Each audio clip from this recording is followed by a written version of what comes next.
It started as a small neighborhood feud that everyone thought would blow over, the kind of petty complaint you see in community message boards and at potlucks. I never imagined it would turn into the worst day of my life, the day I almost stopped breathing because someone decided they had the right to control my home and my health. My name is not important for this story, but what matters is that for years I lived in a quiet cul-de-sac where lawns were manicured, cars were polished, and rules were everything. The homeowners association felt like a town council without the charm. And at the center of every spat, there was one woman who made it her business to enforce rules as if they were law. People called her Karen with a capital K. Her words had weight because she made them so loud. I had been diagnosed with a respiratory condition a few years earlier. I worked, I paid my dues, and I did everything my doctors told me. On bad days, I used supplemental oxygen at home. The tank was secured on a wall bracket in my bedroom and connected to a concentrator. The doctors had explained how vital it was, how even a short interruption could spiral into something serious. My friends and family knew this, my neighbors knew this, even Karen knew this, or so I thought. The trouble began over something ridiculous. I painted my front door a bold shade of teal. It was a tasteful teal, the kind of color that looked good next to brick and gave the house a little personality. I had checked the HOA rules. There was nothing forbidding teal. It wasn't neon, it wasn't offensive, and several houses in the neighborhood had bolder colors. Karen marched up my driveway one afternoon with a printed notice and a face like she had swallowed vinegar. "You can't have that color," she said, tapping the paper as if the rules had been written in stone and framed for public display. "It doesn't match the aesthetic." I tried to explain that the rules listed only prohibited certain types of changes and that the color was well within guidelines. She didn't listen. Her voice rose in a way that made neighbors come out to see what the commotion was about. We argued in front of curious faces, and she left with a warning that felt more like a threat. After that, the complaints started arriving in my mailbox and under my door. Parking, landscaping, one baffling accusation about a mailbox that she claimed had been painted wrong. Each notice was typed and precise, signed with the HOA president's name. I went to the meetings. I tried to be reasonable. Each time, Karen had a story ready.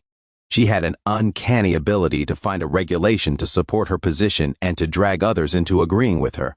Weeks later, I discovered a new note taped to my bedroom door. It was brief and obscene in its assumption. It said that certain tenants in the community had been asking for enforcement of hazards and that the HOA would be inspecting all health and safety equipment. The wording implied that devices like mine could be checked to ensure compliance. I was angry and frightened. The idea of people coming into my home to inspect medical gear felt invasive. It also felt absurd. Who inspects oxygen tanks in a private home under the pretense of community standards? I took photographs of my setup, showing the tank properly secured, up to code, and the concentrator plugged into a surge protector. I emailed the HOA with copies, copied my doctor, and asked for clarification on what the inspection was supposed to accomplish. Silence returned except for the hum of the community forum where Karen's allies murmured about safety and liability. One evening, after a tense exchange about the color of my door, I returned home exhausted. My oxygen concentrator had been running all day while I was at work. I had a spare cylinder filled and strapped to its bracket as backup. I closed my bedroom door, put on some music, and settled in to rest. Around 8:30, I fell into a restless sleep. I was woken by a soft sound at first, then the steady thud of footsteps in the hallway. The front door opened and closed. Instinct told me someone was in my house. I sat up, reached for the nearest lamp, and froze when I heard a metallic clink. My heart hammered in my chest, not from breathlessness, but from raw adrenaline. I swung the bedroom door open and saw Karen standing in my hallway, her hand on the tank that had been mounted to the wall. Her face was red and furious, and she was holding a pair of work gloves as if she had been doing some manual labor. "What are you doing in my house?" I demanded. My voice floated thinly because the oxygen was still flowing, but the thought of someone handling my medical equipment made my throat tight. She didn't answer. She held up a small flat tool, and with a quick motion she disengaged the bracket. The tank slid down as if it had been waiting for that exact shove, and then the hose came loose with a final snapping sound that will forever be etched in my memory. The concentrator clicked, but the flow of oxygen faltered. The light on the machine stuttered. For a moment I felt fine, then the room seemed to tilt. My chest tightened as if a band had been cinched around it. "Get out!" I managed, but before I could reach for my phone, she turned, marched to the door, and left. The front door slammed and the quiet returned, except for the rasp of my breath and the alarm bell in my head. I called 911 with 2 fingers because the shaking made it hard to hold the phone. I told them my oxygen had been disconnected, that an intruder had tampered with my medical equipment, and that I was having trouble breathing. The operator's voice was calm. They told me help was on the way. I tried to stay conscious long enough to answer questions. My lungs were not cooperating. I could feel panic rising, the kind that makes your fingers tingle and your vision narrow. I managed to crawl to the kitchen where a spare portable concentrator sat, a piece of equipment I kept for emergencies. I hooked up the tubing, but my hands were trembling and the device wouldn't start. The battery was low. The paperwork showed it should have been charged the day before, but when you are gasping for air, minutes feel like hours. Sirens wailed outside. Police officers burst through the front door with caution and speed. I watched from the doorway as 2 officers swept rooms and then converged in the hallway. One of them held an armful of things like evidence, and my eyes went to the broken bracket and the bent hose. The officers looked at Karen, who had been waiting on the porch with a fury that had not cooled. She was shouting, but the words were muffled by the rush of air in my ears. "Ma'am, step away from the house," a voice commanded. She seemed surprised that she was being addressed by law enforcement, as if she had expected applause for her intervention. Statements were taken. My hands shook as I described the sequence of events.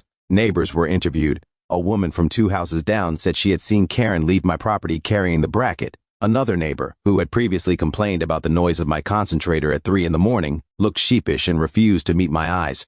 Cameras from a nearby porch captured Karen leaving my home and putting the bracket in her trunk. The footage was grainy but unmistakable. When the first officer told me they were going to charge Karen with endangering the welfare of another person and criminal negligence, my brain went strangely quiet. I had expected anger, perhaps a civil suit, but not criminal charges. The officers explained that tampering with medical equipment that could have caused serious bodily harm was a felony in many jurisdictions. The exact phrasing of the statutes didn't matter to me in that moment. What mattered was that someone had chosen to prioritize a petty grudge over my life. I was taken to the hospital for observation. My oxygen levels had fallen dangerously low. Before they could stabilize me, the doctor who treated me was gentle but firm. He said that several more minutes without oxygen could have caused irreversible brain damage. I had the hollow, stunned feeling of someone who had been given a second lease on life and didn't know what to do with it. Word spread quickly through the neighborhood and beyond. Social media lit up with posts about the incident. Some people defended Karen, claiming she had acted out of concern and that my equipment was improperly stored. Others were outraged that anyone would take such drastic action. The local news picked up the story because it had everything: conflict, a dramatic health scare, and the performative righteousness of an HOA bully. Legal processes moved at the glacial pace that criminal matters often do, but the initial arrest was swift. Karen was booked on charges of reckless endangerment, criminal negligence, and unlawful entry. The photos of her with the bracket, the security footage, the testimony of officers, and the medical records painted a damning picture. The prosecutor argued that when someone interferes with medical devices, the consequences could be fatal. The defense tried to frame the act as a misguided attempt to enforce community safety, a claim that felt absurd when the act had jeopardized a human life. In the weeks that followed, the neighborhood held its breath. People took sides. Some neighbors, who had previously nodded along with Karen, found themselves avoiding her. Others doubled down, rallying behind her as a defender of standards. The HOA made a public statement about rules and safety, but they were careful not to endorse vigilante behavior. Insurance companies and attorneys circled like hawks, offering expertise and advice in tones that suggested profit more than empathy. I attended the first hearing in a wheelchair because the doctors insisted on being cautious. The prosecutor's opening remarks were clear and simple. They described the incident not as an argument, but as a criminal act that could have had fatal results. They read medical notes that detailed my oxygen desaturation and the neurological risk. The defense painted Karen as a pillar of the community, a woman who had slipped and made a terrible mistake. Witnesses were called. The neighbor with the porch camera testified, eyes steady. The officers testified about entering the home and about the state of the medical equipment. My doctor described how even a short interruption could lead to a cascade of failures in a body already compromised. The judge listened, stern and deliberate. There was a moment when Karen took the stand. She looked smaller than her online persona, as if the spectacle had stripped away the theatrics.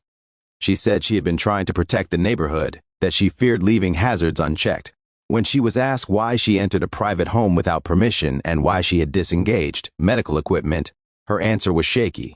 She claimed she thought the tank was unsecured in a way that might cause it to tip over, and that she had only meant to secure it. The footage contradicted that account. Guilt is complicated. Part of me wanted to scream revenge at her, to recite all the ways she had made our block feel like an audition for rudeness. But when I sat in the courtroom, listening to her speak with a voice that wavered, I felt something else. The raw, human weight of somebody who had convinced herself that being right entitled her to act without thinking. That did not absolve her, but it complicated the story in the way real life often does. The jury's verdict came after several days of deliberation. Karen was found guilty on several counts, including reckless endangerment and criminal negligence. The judge handed down a sentence that included probation, community service, mandatory anger management, and a stipulation that she could not have contact with me. There was also a restitution order to cover my medical expenses and a civil lawsuit that would address damages for pain and suffering. Justice in a courtroom is one thing. Healing after the kind of violation I experienced is another. I had to relearn the feeling of trusting my home as a sanctuary. I replaced the tank and rewired the brackets with locks that required a special key. I installed cameras and motion sensors. My HOA passed a clear policy about interference with medical devices, and the board sent a formal apology for the way the matter had been handled initially. Some neighbors wrote notes of support. Others were silent, perhaps embarrassed by how quickly they had sided with the loudest voice. There were unexpected consequences.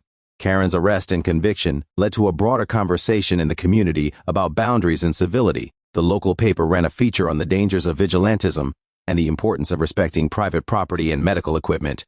A small support group formed for residents with medical needs to share resources and safety tips. I was co-opted into telling my story at a community meeting, and speaking about the fear and the recovery process allowed me to imagine the moment when I would be less haunted by the memory of the bracket clattering to the floor. Months later, on a cold afternoon, I ran into Karen at the supermarket. She was shorter than I remembered in person, and there was a softness in her face that had not been there before. She kept her distance, pushed her cart, and spoke to me without spectacle. "I am sorry," she said in a voice that was not for show. "I was wrong." I felt an almost absurd urge to list every grievance I had tucked into my mind. Instead, I heard myself respond simply, "I hope you learned something. Forgiveness is not the same as forgetting." I did not forget what happened, and I never stopped being careful with my health. But the legal outcome and the community response lessened the fear. Over time, the panic I felt that night turned into a cautionary story I would tell to friends. Never assume that someone who lectures about rules has your safety in mind. When people ask how I handled the aftermath, I tell them the honest, practical things first. Call the police, document everything, bring medical records to any hearing, and make your home as secure as you can. Then I tell them the harder lesson about community and accountability. It takes courage to stand up and demand that rules be enforced by law, not by individuals who see themselves as arbiters of decency. It takes even more courage to admit vulnerability in front of people who will use it as fodder for gossip. The final part of this story is quiet, and perhaps the only hopeful thing about it. The neighbors who had rallied behind Karen began to see the human cost of unchecked moral superiority. They started to volunteer for neighborhood watches that focused on safety and included training on what to do if they saw someone tampering with medical equipment. The HOA implemented clearer policies and invited a healthcare professional to give a short seminar about respiratory needs and why tampering is so dangerous.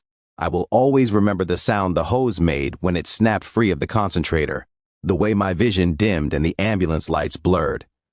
I will also remember the faces of the officers who moved fast and the emergency technicians who kept me alive. In that dangerous, fragile sliver of time when breath was hard to come by, I learned who cared and who only cared about appearing to care. The truth is simple. Nobody has the right to endanger another person under the guise of enforcing a rule. Rules exist to keep communities functioning, not to be wielded as weapons. Karen paid a heavy price for what she did. The legal judgment did not erase the fear, but it set a boundary that had to be set. It told everyone in our neighborhood, loudly and clearly, that playing judge and executioner in someone else's life is not acceptable. If this story leaves anyone, With a piece of advice, let it be this. Protect your health with vigilance and legal safeguards. Document everything. Do not be ashamed to ask for help. And when you see someone trying to make their will into law, stand firm for the person whose life could be at stake.